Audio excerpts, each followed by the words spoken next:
Hi everyone. I hope you all are doing great. I am your educator Anjali Sharma and I welcome you all to Arpita Sharma classes. This is a new series wherein we'll analyze previous year economics questions via quiz. Before starting the quiz, a small announcement. You can subscribe to Arpita Sharma classes for daily Hindu analysis, important international organizations, daily MCQ series, Indian polity classes, strategy related to UPSC CSE, and much more. You can also join our Telegram channel Simplifying UPSC with Ease for class updates and notes. Also, Arpita ma'am is taking live classes on Unacademy Plus. Use code Sharma20 to get 10% discount. Now let's begin with the quiz. Question 1.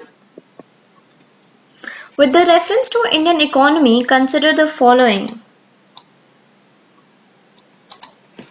So, with the reference to Indian economy, consider the following: bank rate, open market operations, public debt, public revenue. Which of the above are component or components of monetary policy? इन सब में से monetary policy के components कौन-कौन से हैं? चलिए, आपको पता होना चाहिए कि monetary policy क्या है, because इतना सा तो प्रिपरेशन करते हुए आपको पता चला ही होगा कि व्हाट इज मॉनेटरी पॉलिसी. मैं 3 डेज से क्विज करा रही हूँ, तो उसमें एक क्वेश्चन मॉनेटरी पॉलिसी का रोज होता है ऑलमोस्ट. सो टेल मी कि इनमें से कौन कौन से इंस्ट्रूमेंट्स मॉनेटरी पॉलिसी के हैं? Bank rate, open market operations, public debt, public revenue. So the answer is option C, that is 1 and 2. देखिए, अगर हम ध्यान से देखेंगे तो आपको पता चलेगा कि यहाँ पे लिखा हुआ है पब्लिक डेट. ऑप्शन 3 आपका पब्लिक डेट है और ऑप्शन 4 आपका पब्लिक रेवेन्यू है. तो जब आपकी बात हो गई है पब्लिक की, तो पब्लिक वाली चीजें जो होती है ना, वो प्रेफरेबली गवर्नमेंट ऑफ इंडिया पास करती है. That comes under monetary policy के अंदर नहीं आता, वो आता है फिस्कल पॉलिसी के अंदर. तो मॉनेटरी पॉलिसी जो होती है वो आरबीआई बनाती है और उसके अंदर बैंक रेट और ओपन मार्केट ऑपरेशंस आते हैं. तो आपको जब पता चल गया कि 3 और 4 जो ऑप्शंस हैं ये गलत है, तो अब ये वाला तो वैसे ही गलत हो गया और ये वाला भी गलत हो गया. अब 1 ओनली एंड 1 and 2 ओनली में से आपका आंसर होना था. तो बैंक रेट आपको पता है कि जिस रेट पे आरबीआई कमर्शियल बैंक्स को लोन देती है, that is known as bank rate. And open market operations में जब वो government stock and government securities में डील करती है मार्केट में, that is open market operations. Instruments हैं ये मॉनेटरी पॉलिसी के. सो yeah, public debt and public revenue are matters falling under fiscal policy. The Ministry of Finance handles these subjects. Bank rate and open market operations fall within the jurisdiction of RBI's monetary policy. So moving on to the next question.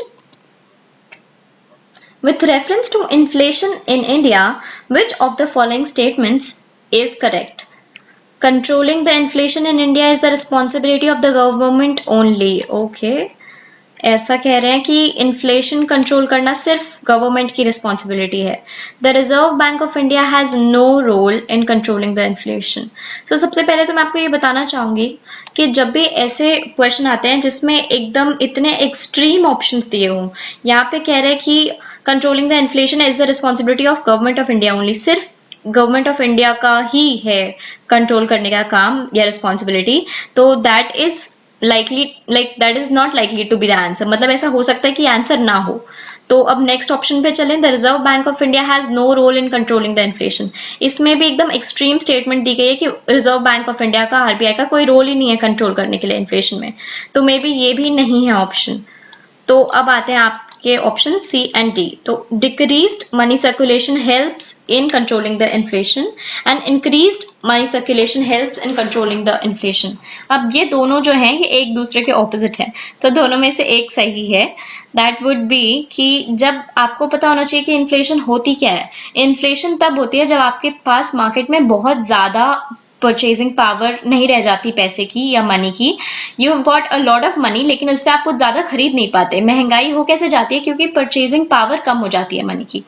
So increasing money circulation helps in controlling the inflation, ये तो बिल्कुल ही opposite हो गया. So the correct answer would be option C, that is decrease decreased money circulation helps in controlling the inflation. Decreased money circulation leads to lesser money in the hands of people to spend. अगर लोगों के पास कम पैसा होगा तो पैसे की value ज़्यादा होगी. Hence lower demand leads to falling prices, fall and reduced inflation. Moving on to question number 3. There has been a persistent deficit year after year. Which of the following actions can be taken by the government to reduce the deficit? Deficit क्या है, मैंने आपको कल ही बताया था. जब आपकी expenditure आपने ज़्यादा करी है और आपके पास इनकम नहीं आई है इतनी, तो आपका बजट डेफिसिट में चल रहा है. मतलब आपकी जो प्लान नॉन प्लान एक्सपेंडिचर है, अगर ये सब टोटल करके आपका इनकम से ज़्यादा आ रहा है तो आप शॉर्टेज में हैं एंड आप डेफिसिट में हैं. तो आपके पास परसिस्टेंट मतलब कॉन्स्टेंटली आपका बजट डेफिसिट में है हर साल दर साल. तो इनमें से कौन से एक्शन से आपका बजट डेफिसिट गवर्नमेंट रिड्यूस कर सकती है? Reducing revenue expenditure, introducing new welfare schemes, rationalising subsidies, expanding industries. तो रेवेन्यू एक्सपेंडिचर रिड्यूस करके या इंट्रोड्यूस न्यू वेलफेयर स्कीम करके या रैशनलाइजिंग सब्सिडीज करके या एक्सपैंडिंग इंडस्ट्रीज करके. तो देखिए, जब हमें पता चल रहा है कि, चलिए आप गेस कर लीजिए पहले. ऑप्शन ए 1 and 3 ओनली, सिर्फ ये और ये, या 2 and 3 ओनली, सिर्फ ये और ये, 1 ओनली, और 1 2 and 3 4 सब कुछ. जल्दी अपने आंसर्स बताइए कमेंट सेक्शन में. अच्छा, अगर थोड़ा सा लॉजिकली चले ना, तो डिफिसिट मतलब होता है कि हमारा खर्चा ऑलरेडी ज़्यादा है, तो न्यू वेलफेयर स्कीम इंट्रोड्यूस करेंगे तो खर्चा और करेंगे, तो डेफिसिट तो कम होने से रहा उससे, तो ये क्रॉस हो गया. एक्सपैंडिंग इंडस्ट्रीज दैट मीन्स कि आप और खर्चा करेंगे, तो ये भी मतलब क्रॉस हो गया. Now we are left with कि option 1 and 3 only and option 1 only. तो इनमें से कौन सा होगा? That is option A 1 and 3, because आप रेवेन्यू एक्सपेंडिचर कम करेंगे और रैशनलाइज करेंगे सब्सिडीज को. मतलब कि जितना कम से कम आप सब्सिडी प्रोवाइड कर सकते हैं, that you'll try cutting the subsidies to a lesser rate. Introduction of new welfare scheme will further inflate the budget. Expanding industries by budgetary support will not add anything in the short run to the tax revenues of the government and thus will increase the budget deficit. As I said, rationalizing subsidies and reducing expenditure are two direct ways of reducing the physical burden of the government of India. तो जैसा कि मैंने कहा कि आप अगर deficit कम करना है तो आप ऑब्वियसली खर्चा ज़्यादा करने की तरफ तो नहीं देखेंगे, खर्चा कम जिन जिन ऑप्शंस में हो रहा है वो देखेंगे, तो आपका आंसर सही आ जाता. Now moving on to the next question. Recently, now not so recently क्योंकि ये प्रीवियस ईयर क्वेश्चन है, तो India has signed a deal known as Action Plan for Prioritization and Implementation of Cooperation Areas in the Nuclear Field. Which of the following countries? तो इसका तो साफ सुथरा सा आंसर होगा कि इनमें से किसी एक के साथ ही डील साइन की होगी. तो बताइए, action plan for prioritisation and implementation of cooperation areas in the nuclear field. What would be the answer? Japan, Russia, the UK और USA? इनमें से कौन सा जवाब होगा? बताइए. Okay, so the answer will be Russia. During the visit of Vladimir Putin, President of Russian Federation to India, Action Plan for Prioritization and Implementation of Cooperation Areas in the Nuclear Field identified jointly by India and Russia was signed on 5th October 2018 in New Delhi. तो मतलब ये वाला जो था ये Russia के साथ हुआ है deal sign. The two countries intend to develop a project of 6 nuclear power units of Russian design at a new site in India, further enhance cooperation in other countries and bring in new perspective nuclear technologies together with joint construction of nuclear power plants. तो 6 nuclear power points का निर्माण होने वाला है India में, जिसको Russian technologies मिलेगी. तो now moving on to the next question. The service area approach was implemented under the purview of Integrated Rural Program, Lead Bank Scheme, Mahatma Gandhi National Rural Employment Guarantee scheme, national skill development mission. तो बताइए इसका क्या जवाब होगा कि service area approach किस implement हुई थी, किसके रिलेशन में, किसके बाद? Integrated rural programme, lead bank scheme, Mahatma Gandhi national rural employment guarantee scheme या national skill development mission? SAA. The answer will be lead bank scheme, which is option 2. The service area approach was introduced in April 1989 in order to bring about an orderly and planned development of rural and semi-urban areas of the country. तो ये क्यों आई थी? ताकि हम rural और semi urban areas of the country को develop कर सकें। तो SAA service area approach is an improved version of area approach of lead bank scheme. तो पहले ये वाली स्कीम थी और इसका इम्प्रूव्ड वर्जन है service area approach. It was extended to all Indian scheduled commercial banks including RRBs. ये सारी ही scheduled banks को include किया गया था इसमें, और सारे ग्रामीण बैंकों को भी। Under the SAA, the all rural and semi-urban branches of banks were allocated specific village. तो मतलब इन्हें इस स्कीम के अंदर जो भी रूरल या सेमी अर्बन ब्रांचेस थे बैंक्स के, उन्हें स्पेसिफिक विलेजेस में मिल गए थे, और वो जनरली एडजॉइनिंग एरियाज के थे, जोग्राफिकल एडजॉइनिंग एरियाज के, मतलब जो नेबरिंग एरियाज थे उनका ध्यान रखा गया था कि वो बॉर्डर शेयर करते हो, मतलब नॉट दैट कि इंडिया पाकिस्तान वाला बॉर्डर, बट या अपने जोग्राफिकल एरिया में बॉर्डर शेयर करते हो। The overall development and the credit needs of which were to be taken care of by the respective branches, और उनका एक जो रिस्पेक्टिव ब्रांच होता वो उनका ध्यान रखेगा कि उनकी क्या नीड्स हैं, क्या जो भी उनका क्रेडिट नीड्स है। Moving on to the next question. Question 6. Which one of the following suggested that governor should be an eminent person from outside the state and should be a detached figure without intense political links or should not have taken part in politics in the recent past?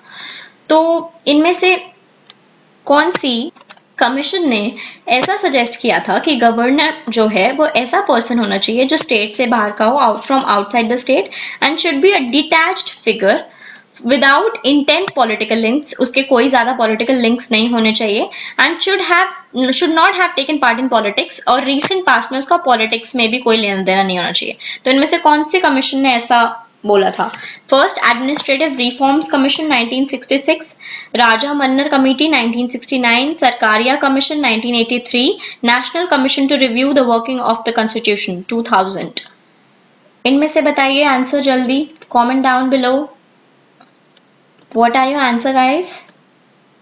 इनमें से कौन C commission थी जिसने ऐसा बोला था कि governor जो है वो ऐसा पर्सन होना चाहिए who is outside the state, a detached figure, उसकी पॉलिटिकल लिंक्स नहीं होना चाहिए, पॉलिटिक्स में पार्ट नहीं लेना चाहिए रिसेंट हिस्ट्री में? What is the answer? So the answer is option C, which is Sarkaria Commission. So the Sarkaria Commission recommended that the government should be an eminent person from outside the state and should be a detached figure without intense political links, and that he should not have taken part in politics in recent past and should not be a member of the ruling party. Cool. चलो अब इसके अलावा जो ये first administrative reforms commission है इसके बारे में भी पढ़ लें थोड़ा। तो first administrative reforms commission which is ARC as a commission of inquiry was set up in January 1966। ये क्यों सेटअप करी गई थी? To examine public administration of the country. इसमें लिखा भी है कि एडमिनिस्ट्रेटिव रिफॉर्म्स कमीशन है, तो ये पब्लिक एडमिनिस्ट्रेशन को ही चेक करने के लिए, एग्जामिन करने के लिए बनाई गई थी। And make recommendation to reform and reorganise when necessary involving the following aspects. इन चीजों के बारे में, इन एस्पेक्ट्स के बारे में बात करेगी, इन एस्पेक्ट्स के बारे में रिकमेंडेशन देगी। The machinery of the government of India and its procedures of work, the machinery for planning at all levels. Nice. Center state relationships, financial administration, personal administration, economic administration, administration at the state level, district administration, agricultural administration, and problems of redressal of citizens' grievances. देखिए इसमें जितना first administrative reforms का commission था, तो आप देख सकते हैं इसमें ऑलमोस्ट सारे इसके जो भी एरियाज जिस पे ये काम कर सकता है या जिस पे अपनी रिकमेंडेशन दे सकता है, that comes under administration, financial हो, पर्सोनल हो, इकोनॉमिक हो, एडमिनिस्ट्रेटिव, एट स्टेट लेवल हो, डिस्ट्रिक्ट हो, एट एग्रीकल्चरल हो, और इवन सिटीजन्स के जो भी ग्रीवेंसेस होंगे, that comes under this. The other option that we had was the Raja Mannar Commission. So in 1969, PV Raja Mannar was appointed by as the chairman of 3-member committee. ठीक है, 3-member committee का ये chairman बने थे, PV Rajmanna Committee, to study the state autonomy and center-state relations by then newly elected DMK government under its chief minister Dr. M. Karunanidhi. तो ये जो 3 member की कमेटी बनी थी 1969 में, ये इसलिए बनी थी ताकि वो state autonomy and centre state के रिलेशंस मतलब स्टडी कर सके. So the next option was, apart from Sarkaria Commission, National Commission to review the working of the Constitution.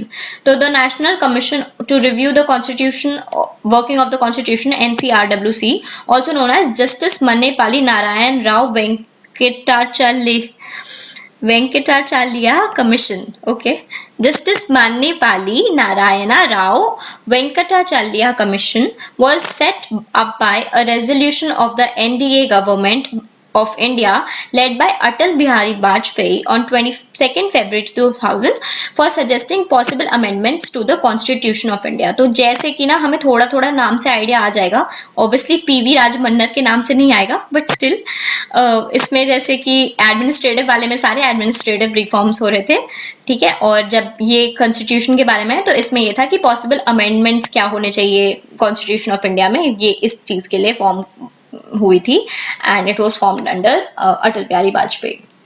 So moving on to the next question, guys.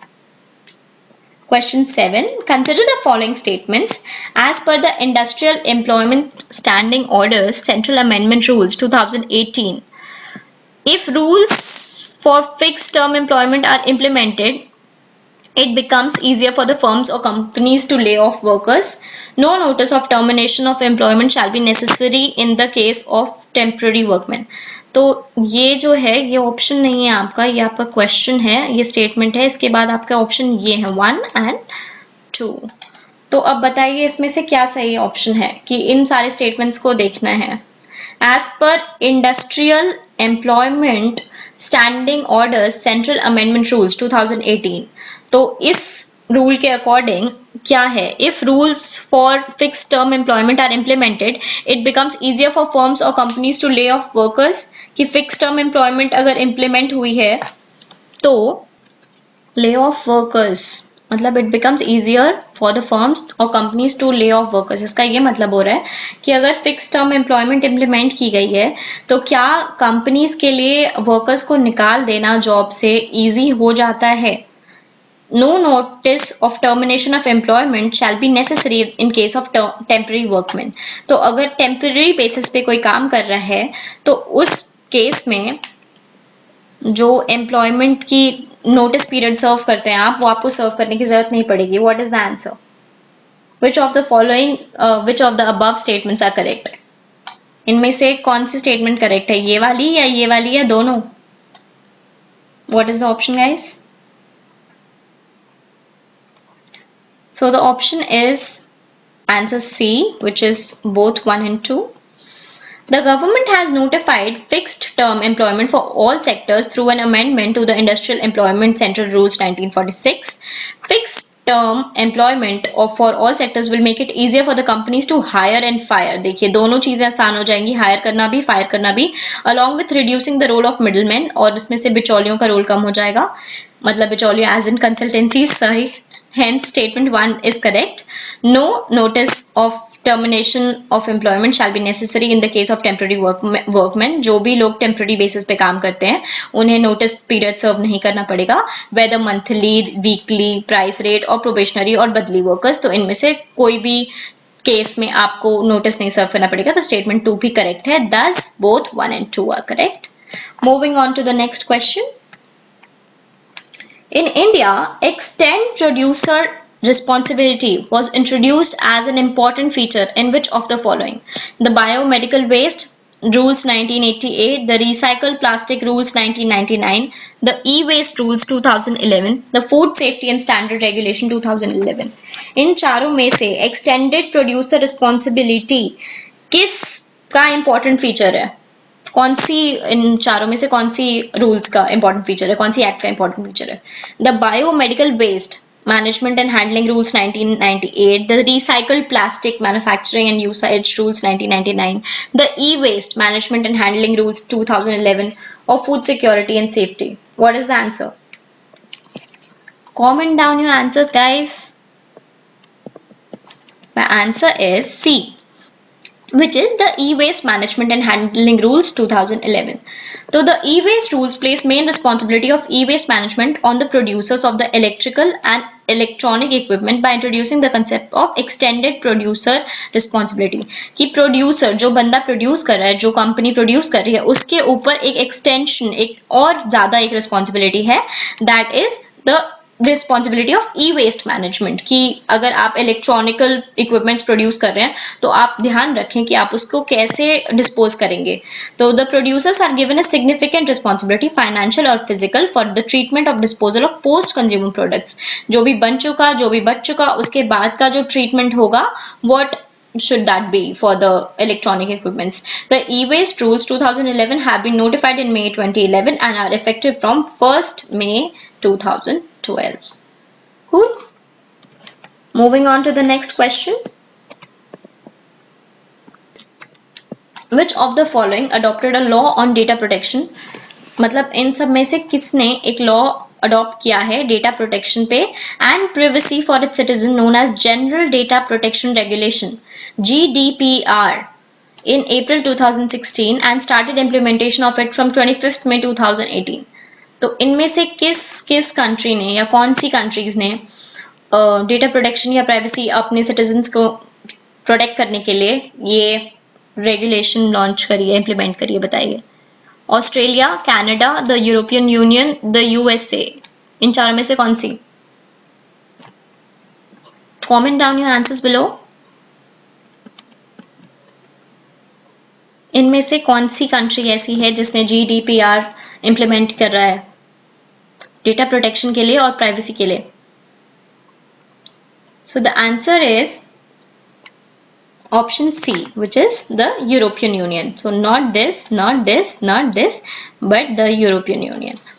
Now, the General Data Protection Regulation (GDPR) standardizes data protection law across all 28 European Union countries and imposes strict new rules on controlling and processing personally identifiable information. तो इसके लिए strict rules impose किए गए हैं कि वो control और process कर सकें जो पर्सनली आइडेंटिफाइबल इंफॉर्मेशन है, PII. It also extends the protection of personal data and data protection rights by giving control back to European Union residents. Moving on to our last question, question 10th. With reference to the governance of public sector banking in India, consider the following statements. Capital infusion into public sector banks by the Government of India has steadily increased in the last decade. क्या capital infusion public sector banks में government of India के द्वारा steadily increase हुआ है last के दशक में? To put the public sector banks in order, the merger of associate banks with the parent State Bank of India has been affected. To put the public sector banks in order, ठीक है, public sector banks को order में करने के लिए, the merger of associate banks with the parent State Bank of India has been affected. Which of the following statements given above are correct और is correct? 1 only, 1 and 2 only, both 1 and 2, neither 1 nor 2. इनमें से कौन सा जवाब होगा बताइए. आप अपने जवाब कमेंट कर सकते हैं. Capital infusion public sector banks में क्या government of India steadily increase कर रहा है? चलिए, तो जब आप ध्यान देंगे ना तो आपको यहाँ पे दिखेगा ये स्टेडी, ये जो वर्ड है ना यहाँ पे, इसकी वजह से ये स्टेटमेंट गलत हो गया. क्योंकि अगर सिर्फ इंक्रीज बोला होता ना तो that would have been fine. Steady increase होने का क्या मतलब है कि 2%, 4%, फिर 6%, फिर 8%. ऐसे आपकी ग्रोथ चार्ट जो है वो स्टेडी है। I will show it, laser highlight या सो ऐसे आपकी जो ग्रोथ चार्ट है दैट इज ग्रोइंग। बट अगर आपकी इंक्रीज जो है वो ऐसे जा रही है कि आप ग्रो तो कर रहे हैं लेकिन बीच में आप फॉल भी कर रहे हैं, तो आपकी इंक्रीज जो है वो स्टेडी नहीं है, एंड दस कैपिटल इन्फ्यूजन जो है पब्लिक सेक्टर बैंक्स में गवर्नमेंट के द्वारा लास्ट 10 साल में इंक्रीज हुआ है, दैट इज ट्रू, पर स्टेडीली इंक्रीज नहीं हुआ, इसलिए ये स्टेटमेंट गलत है। और to put the public sector banks in order, the merger of associate banks with parent State Bank of India has been affected, that is true. First statement is wrong because it is not steadily increasing. There has been falls in between. Second statement is right. Nationalized public sector banks, merger of SBI Associate Banks and Mahila Bank. Same was also recommended and observed in the economic survey that we have to consolidate the public sector banks to improve their efficiency. चलिए. Now that the quiz is over, tell me your scores. I hope you all did well. Even if you didn't, don't lose hope and wait for the next quiz. The bonus topic for the day is cryptocurrency. तो the bonus topic for the day is crypto currency के बारे में ना previous quiz में एक question आया था कि मैम आप प्लीज क्रिप्टो करेंसी बताइए। तो क्रिप्टो करेंसी के बारे में अभी रिसेंट एक सर्कुलर आया है जिसमें कि सुप्रीम कोर्ट ने रिजर्व बैंक ऑफ इंडिया ने जो 2018 में बैन करा था क्रिप्टो करेंसी के यूज पे, वो हटा दिया गया है। The ban came into force into April 2018 and had crippled Indian crypto currency industry. तो एक टाइम पे 2018 में जब बिटकॉइन में लोगों ने बहुत इन्वेस्ट कर रखा था एंड सडनली एक रात को न्यूज आती है कि बिटकॉइन की वैल्यू अब 0 हो गई है क्योंकि आरबीआई ने क्रिप्टो करेंसीज के यूज पे बैन कर दिया था। तो this ban was challenged by internet and mobile association of India in the supreme court. The IAMA pleaded that dealing and trading in cryptocurrency was a legitimate business activity and that the RBI did not have jurisdiction over it as these assets could be classified as commodities rather than currency. तो IMA ने क्या कहा कि ये जो assets हैं हमारे, इन्हें हम कमोडिटी कहेंगे, करेंसी नहीं करेंगे। करेंसी क्या चीज होती है? करेंसी में जब हम यहाँ पे रेफर कर रहे हैं फियाट करेंसी की, फियाट करेंसी इज वो करेंसी जिसकी सबसे पहले तो वो लीगल टेंडर हो, दूसरी बात आप उसे मना नहीं कर सकते हो। ऑब्वियसली अगर आपको कोई ब्राइब दे रहा हो तो आप मना कर सकते हैं, लेकिन आप उसका acceptance as a form of mode of payment method, अगर आपको कोई वो दे रहे हैं पैसे जो आपके बनते हैं, आप उसे मना नहीं कर सकते, that is a crime. And fiat currency is that currency जिसकी इंट्रिंसिक वैल्यू जो है वो उसके वैल्यू से बहुत कम है या नेग्लिजिबल है। जैसे कि 2000 का नोट जो है वो जिस पेपर पे होता है उसकी कोई वैल्यू नहीं है, लेकिन वो जो 2000 का नोट है, 2000 रुपए है, उसकी वैल्यू है। तो दस उसकी फिएट करेंसी वही होती है जो जिसकी वैल्यू बहुत ज्यादा होती है कंपैरिजन में उसकी इंट्रिंसिक वैल्यू से। सो आईएमए ने क्या कहा कि जो हम एक लेजिटिमेट लीगल बिजनेस एक्टिविटी कर रहे हैं, हम ट्रेड ही कर रहे हैं अगर क्रिप्टो करेंसी में, तो वो आरबीआई की किसी तरीके से जुरिडिक्शन में नहीं आता कि वो इन एसेट्स को हमें यूज करने से रोक सके, क्योंकि ये एसेट्स करेंसीज नहीं है बल्कि कॉमोडिटीज हैं। तो क्रिप्टो करेंसी और crypto assets, the money that we use that is fiat currency is a product of lending by institutions. Obviously हमें हमारे पास पैसा कहाँ से आता है? बैंक देता है तभी हमारे पास पैसा है। It's credibility comes from backing given by the central bank of country। मतलब हमें आरबीआई ने कहा है ना कि ये 2000 का नोट जो है ये असली है, इससे तुम 2000 का मार्केट में कुछ भी खरीद सकते हो। उसकी क्रेडिबिलिटी कौन दे रहा है? आरबीआई। तो जो नोट जाली होते हैं उसकी कोई क्रेडिबिलिटी नहीं होती, तो यही प्रॉब्लम आ जाती है आपकी फिएट करेंसी में। तो it's universal usage is because of law passed by the legislature. तो अब जो एक नोट है वो हमारे सारे इंडिया में क्यों वैलिड है, क्यों चलता है, या इनफैक्ट अब्रॉड भी क्यों चलता है? That is because of a law passed by the legislature which establishes that taxes can only be paid in the state issued fiat currency। जो कि इशू की गई है आरबीआई के द्वारा, उसी करेंसी में आप अपने टैक्सेस पे कर सकते हैं। Although cryptocurrencies are intended to function as a means of payment, unlike fiat currencies, they lack a sovereign guarantee and their source of value is not clear। तो जैसे कि 2000 के नोट पे लिखा होता है कि वो 2000 का है, उसी तरीके से क्रिप्टो करेंसीज पे कुछ नहीं लिखा होता कि उनकी क्या वैल्यू है, और उनको इशू करने की कोई अथॉरिटी जो है सोवरेन गारंटी नहीं ले रहा होता है।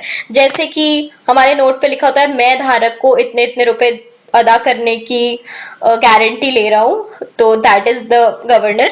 तो वैसे ही क्रिप्टो करेंसी के जो पैसे हैं ना, वो कोई अदा करने की गारंटी नहीं ले रहा होता है। तो they are more like instruments, investment instruments like shares in equity market, and that's why they can be better called as crypto assets. क्योंकि उनमें जो इन्वेस्टमेंट करते हैं दैट इज उतना ही रिस्की जितना हम शेयर मार्केट में इन्वेस्ट करते हैं, तो इसलिए उन्हें क्रिप्टो एसेट्स भी बुलाया जा सकता है। Now let's understand what did the judgment hold about economic dimension. तो economy के हिसाब से क्या हुआ? The judgment holds that RBI had the power to take note of take note of and deal with virtual currencies. The prohibition was excessive since it cut off the lifeline of otherwise legitimate trade. कि वो trade जो है वो बिल्कुल legal था, जो कि almost legal था। आरबीआई चाहती तो वो उसे अपने अंडर कर सकती थी कि ठीक है मैं रेगुलेट करूंगा, मैं इसके बारे में निर्णय लूंगा, लेकिन सडनली उसका यूज ही प्रोहिबिट कर देना, दैट इज उसकी वजह से काफी लाइफलाइन कट हो गई। वो एक नॉर्मली, जो कि नॉर्मल केसेस में एक normal trade होता, legal trade होता. It also holds that the RBI did not show any harm to its regulated entity as a result of their facilitating virtual currency trade or any defects in the functioning of virtual currency exchanges. अगर RBI virtual currency exchanges या virtual currency trade को facilitate करता, तो उनकी द्वारा जो भी वो entities चला रही हैं, जो भी वो entities manage कर रही हैं, उसमें कोई problem नहीं आ रही थी, उसमें कोई भी danger नहीं आ रहा था. Administrative aspect, तो the supreme court had outright held that an outright ban, अब सीधे सीधे बैन करवा देना कोई चीज, तो that is not the solution. आपके पास कोई प्रॉब्लम आती तो आप कोई लेस जिसकी इतनी ज्यादा ग्रेव कंसिक्वेंसेस नहीं होते, आप ऐसा कुछ देख सकते थे, लेस इंट्रूसिव मेजर्स ले सकते थे। ये बिल्कुल ही डिसप्रपोर्शनेट मेजर था, ऐसा सुप्रीम कोर्ट ने कहा कि सडनली एकदम से आप एक रात में पूरी करेंसी बैन कर दो, दैट इज नॉट सॉल्यूशन। आप उसके बारे में कुछ करते, स्टडी करते, उसको अपने अंडर लेने की कोशिश करते, अलग से रूल्स पास करते, बट आपने वो करेंसी बैन करवा दी, that was not right. It is worth remembering that virtual currency transactions do not operate in complete regulatory vacuum. इसे याद कर लेना चाहिए कि जो वर्चुअल करेंसी ट्रांजैक्शंस हैं, ये बिल्कुल ही ऐसा नहीं है कि इनके ऊपर कोई देखने वाला नहीं है, इनके ऊपर कोई एक्ट्स नहीं है। Several existing laws such as consumer protection act, information technology act, foreign exchange management act, PMLA, besides tax, deposit related and criminal laws apply to the virtual currency domain just as they apply to any other economy activity.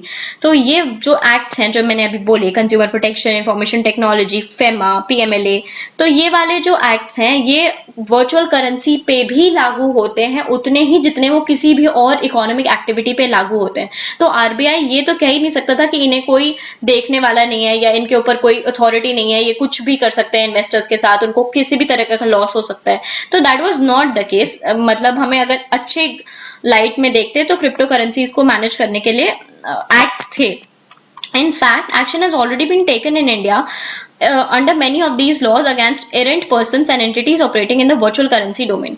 तो India में उनके प्रति action भी लिया गया है, जो उनके प्रति बहुत लॉज भी बनाए गए हैं, जो फ्रॉडुलेंट पर्सन्स थे या जो भी ऐसे कोई फ्रॉड करने की कोशिश कर रहे थे, जो पर्सन्स जो सही नहीं थे, अगर वो आपको किसी तरीके से वर्चुअल करेंसी में डील करना चाह रहे हैं एंड वो फेक हैं, तो उसके बारे में ऑलरेडी इंडियन गवर्नमेंट ले चुकी थी एक्शंस।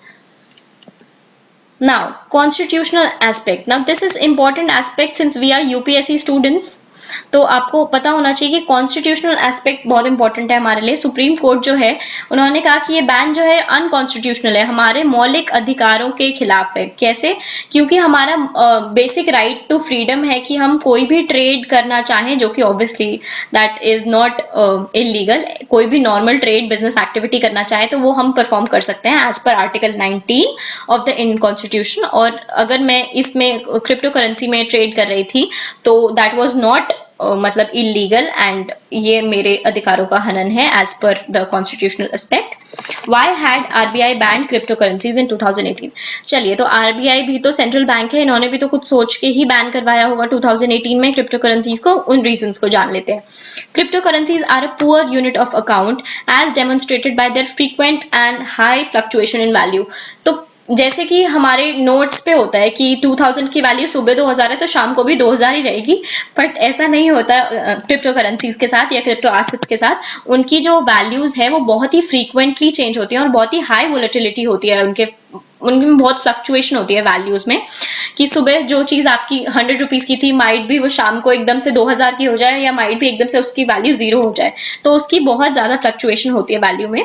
दे पोज सेवरल रिस्क, उनके काफी ज्यादा रिस्क हैं, जैसे कि anti money laundering, terrorism, finance concerns for the state and liquidity, credit and operational risk for the users. Obviously जब आपकी इंडिया में अगर ज्यादा लोग जो यूजर्स हैं वो ज्यादा इसके बारे में ध्यान ना दें और फिर इन्वेस्ट कर दें, तो वो बेमतलब के लॉसेस सफर करेंगे, तो इसलिए भी एक रीजन था। On the perspective of consumers, issues link to crypto currencies are heightened by the striking possibility of information on their design, use and operation and indications of market manipulation. जो consumer की perspective से RBI ने ये कहा कि हमें इसके बारे में कोई इंफॉर्मेशन नहीं है, इसकी बहुत ही पॉजिटिव विच मीन्स बहुत ही स्कैर्सिटी है हमारे पास कि कैसे बन रहा है, क्या डिजाइन, क्या ऑपरेशन, क्या इंडिकेशंस हैं, तो इसके बारे में हमारे पास कोई ज्यादा नॉलेज नहीं है। तो that is another reason. It is possible that business models of commercial banks may be seriously disrupted. तो obviously bankers बैंक है आरबीआई, तो वो हमेशा चाहेगा कि कमर्शियल बैंक्स के हित में हो कोई भी चीज, तो उन्हें लगा था कि अगर क्रिप्टो करेंसी आ जाएगी तो कमर्शियल बैंक्स का जो अस्तित्व है वो थोड़ा सा खतरे में आ जाएगा, क्योंकि क्रिप्टो करेंसीज इतनी लार्ज अमाउंट पे उस टाइम पे बढ़ रही थी, और क्रिप्टो करेंसीज में इंटरमीडियरीज की कोई जरूरत नहीं होती, आपको बीच में बिचौलियों की कोई जरूरत नहीं होती, और आपकी कोई भी इशूइंग अथॉरिटी नहीं होती। तो जैसे कि हमें कमर्शियल बैंक नोट्स देता है, ऐसे करके कमर्शियल बैंक्स का तो एकदम से अस्तित्व बिगड़ जाता। Now next is effects of lifting this ban. अब जब ये बैन उठ चुका है तो हमारे पास क्या इसके इफेक्ट्स होंगे। This lifting of the ban will help in incorporation of blockchain technology.